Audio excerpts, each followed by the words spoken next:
Dead or alive, you're gonna watch this video.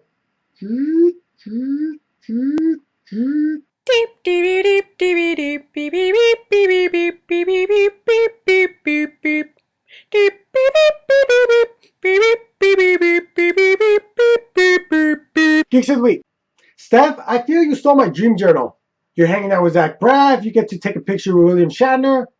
Just for that, I hope I end up meeting Tom Hiddleston and he gives me a big old hug. Then he just carries me in his arms.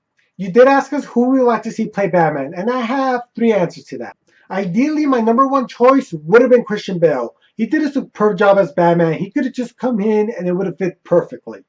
My second choice is Michael Keaton, and no, I'm not joking. I love this portrayal of Batman. I know he's older, but they could have done the Dark Knight Returns storyline with him, and it would have been epic. And my final choice would have been an unknown actor. Like everyone you mentioned, Steph, I wouldn't have had a problem with any of them because I think the movie would really benefit from a partially unknown actor coming in and trying to make the role their own. We are missing one geek, answers to the name of Pyro. She can be found sitting quietly drawing and drinking some juice. If you see her, please return to us because we miss her dearly. Ludoco, I'm going to live vicariously through you and this comic book class. It's okay, I drool in my sleep, so I'm still up for a nap week on Geeks of the Week. That Daredevil shirt I was wearing is referencing a Daredevil comic in which Matt Murdock wears a sweater with the words "I'm not Daredevil" on it. It's awesome. And I'm sorry I couldn't play League with you last night, but it was just taking forever to update.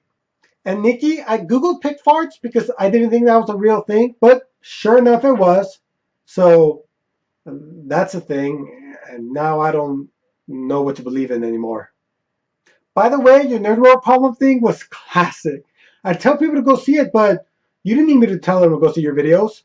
Everybody knows you're awesome. That secret's out.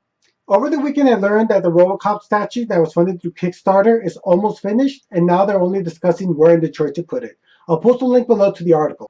This actually got me thinking about other fictional characters with statues, like the iconic Rocky one in Philadelphia. There's one of Superman in Chicago. I even discovered there's a Sherlock Holmes statue outside Baker Street.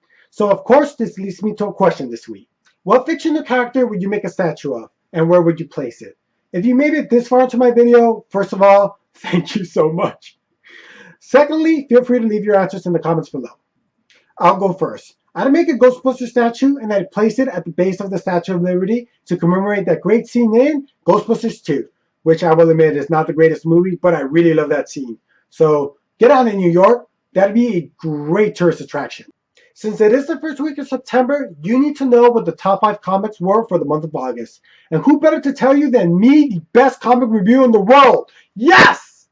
I'm going to kick things off with my 5th pick, The Superior Foes of Spider-Man Issue 2. Boomerang and 4 of the lamest Spider-Man villains form the new Sinister Six. And then know that only adds up to 5 members, but villains aren't good at math. This title has been a lot of fun from the get-go. Who knew reading about irrelevant loser villains would be this much fun, but trust me, it is. Not everybody could be Doctor Doom, so it's interesting to see how a less dangerous bad guy gets by. I definitely recommend this comic. And number 4, Trillium Issue 1. Set way into the future, Dr. Genealogy Nika Tensmith is studying the civilization that can help her cure the cold virus, which is targeting humans. When she comes across William, who's from the past, and he was on an expedition to try to retrieve an artifact that would have given him control over death. You know, everyday stuff like that. Jeff Lemire knows how to build and write characters that will draw you in. He's one of the best at it. I was impressed by how human and relatable the characters were. Other than the surroundings, it doesn't feel like an outrageous sci-fi story. This is going to be a long miniseries, and I'm sure he can keep up the pace. And number 3, Dream Thief Issue 4. John Lincoln one day goes to sleep and wakes up with a mask on and a bunch of dead bodies all around him that he killed, because the mask is possessed by the departed souls that were wrongfully killed and want retribution. And this issue takes him to a Memphis poker game and dealing with the mob. And you can tell by the cover he's holding the Aces and Eighth hand, which is known as the Dead Man's Hand and the TNA Wrestling Group, which I would never join. Ever. The concept of this comic instantly grabbed me. It's fresh and original. There's potential for so many stories. I love the gritty criminal aspect to it. Sadly, there's only one issue left in this miniseries, but hopefully they decide to bring it back because this deserves to be a monthly title. My second pick, Lazarus Issue 3. In the future, society isn't divided by countries or by politics, but by wealth. The few remaining rich families each have a genetically engineered protector known as Lazarus, and 2 of these families are almost at war with each other, the Murray and the Corelli.